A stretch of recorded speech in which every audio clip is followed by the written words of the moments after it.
Hello guys, welcome back to my channel. কেমন আছো সবাই? আশা করি খুব ভালো আছো আর আমিও খুব ভালো আছি। তো চলো আজকে তোমাদের সঙ্গে আমি স্নানের ভিডিও শেয়ার করবো, মানে আমি কেমন করে স্নান করি আর স্নান করার আগে কী কী করি। তো দেখো, জামা কাপড় নিয়ে নিয়েছি আর নিয়েছি ব্রাশ। তো স্নান করার আগে আমি কী কী করি, তারপরে কেমন করে স্নান করি। তো চলো, পুরোটা দেখতে হলে তোমাদেরকে পুরো ভিডিওটা দেখতে হবে। তো চলো আগে আমি ব্রাশ করে নিই। তো আমি স্নান করার আগে ব্রাশ করি। দেখো, আমি ব্রাশে কোলগেট লাগিয়েছি।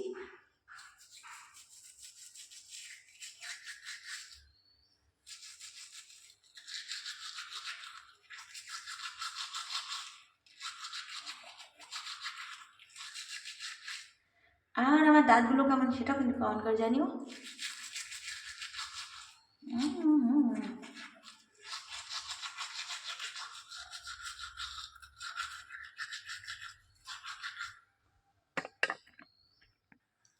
তো এই যে আমার বাথরুমে চলে এসেছি।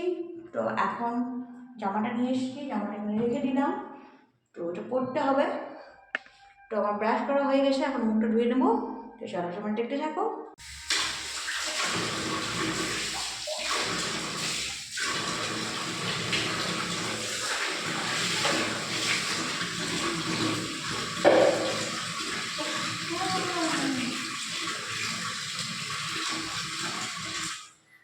তো এই যে আমি ট্যাক্সিতে জল তুললাম, এটা হলো ঠান্ডা জল।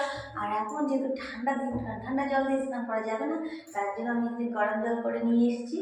তো গরম জলটাকে আমি মিশিয়ে নেবো।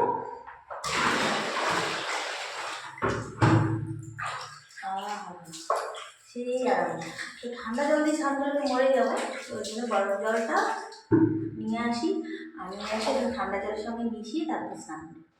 তো এই হলো আমার স্নান করার মাছ। তো প্রথমে যেটা আমি করি, প্রথমে আমি একটু হাত পাগুলো ঘষে নিই। পাগুলো তো না ঘষলে আবার হাতে পায়ে তো নোংরা হয় বেশি।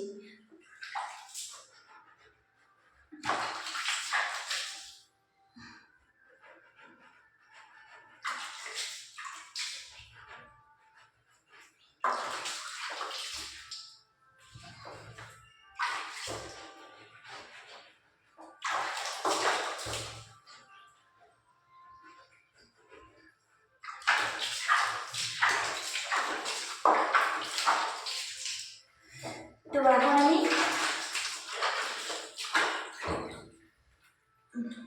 মুখটা মুখটা ধুয়ে নিলাম। তো মুখে আগে একটু ফেস ওয়াশ দেবো। তো এই হলো আমার ফেস ওয়াশ। তো এটা আমার পছন্দের ফেস ওয়াশ, লোটাস।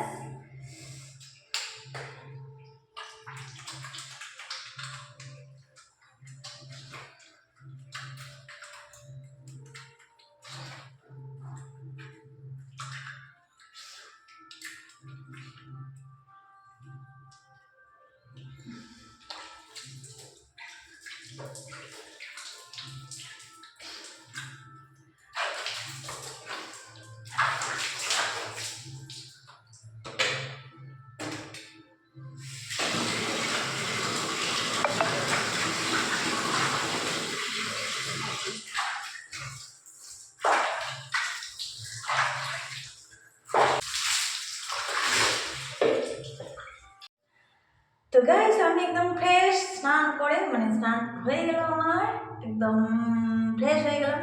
কারণ বাথরুম মানে হলো ফ্রেশের জায়গা, তাই না? তো চলো, আজকের ভিডিওটা কেমন লাগলো অবশ্যই কমেন্ট করে জানিও। তো টাটা করছি, সবাই ভালো থেকো।